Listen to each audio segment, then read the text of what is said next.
ഇയാളോട് സംസാരിക്കാൻ എന്നെ കിട്ടില്ല പത്ര എന്താ പ്രശ്നം എന്ന് പറ. ആക്ച്വലി 200 bags ഓഫ് സിമെന്റ്, മൊത്തം 200 ചാക്ക് സിമെന്റ് ആണ് ഉണ്ടായിരുന്നത്. ആ. അതിൽ ഓൺലി 100 bags, വെറും 100 ചാക്ക് സിമെന്റ് ഇപ്പൊ വരുള്ളൂ. ബാക്കി 100 ചാക്ക് എവിടെ പോയി ചോദിച്ചപ്പോ എന്നെ കളിയാക്ക.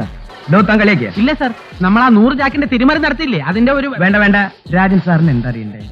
ബാക്കി 100 ചാക്ക് സിമെന്റ് എവിടെ പോയി എനിക്കറിയണം. അത്രയല്ലേ ഉള്ളൂ? അതെ, ഞാൻ പറഞ്ഞുതരാം. എന്റെ മൂത്ത ചേച്ചി സെലീനയെ രാജൻ സാർ അറിയില്ലേ? പിന്നെ ഇതെന്ത് ചോദ്യം? ചേച്ചി കഴിഞ്ഞ ആഴ്ച പ്രസവിച്ചു. അപ്പൊ ഞങ്ങൾ ഈ ക്രിസ്ത്യാനികളുടെ ഇടയില് പെങ്ങള് പ്രസവിച്ച പലഹാരം ഉണ്ടാക്കി കൊണ്ടുപോകാന്നൊരു ചടങ്ങുണ്ട്. അത് ഞങ്ങൾക്കും ഉണ്ടല്ലോ. ഉണ്ടല്ലേ? പിന്നെ അപ്പൊ ഞാൻ ഇവിടെ ഉണ്ടായിരുന്ന 100 ചാക്ക് സിമെന്റ് എടുത്ത് കുറച്ച് ഉണ്ടയും അച്ചപ്പവും കുഴലപ്പവും ഒക്കെ ഉണ്ടാക്കി അവൾക്ക് കൊടുത്തു. അതെ, വലിയ കാര്യങ്ങളൊന്നും അന്വേഷിക്കില്ല കേട്ടോ. പിന്നിതാ ഒരു സന്തോഷത്തിന് എന്താ കയ്യിൽ വെച്ചു ഇരിക്കട്ടോ. സന്തോഷായില്ലേ?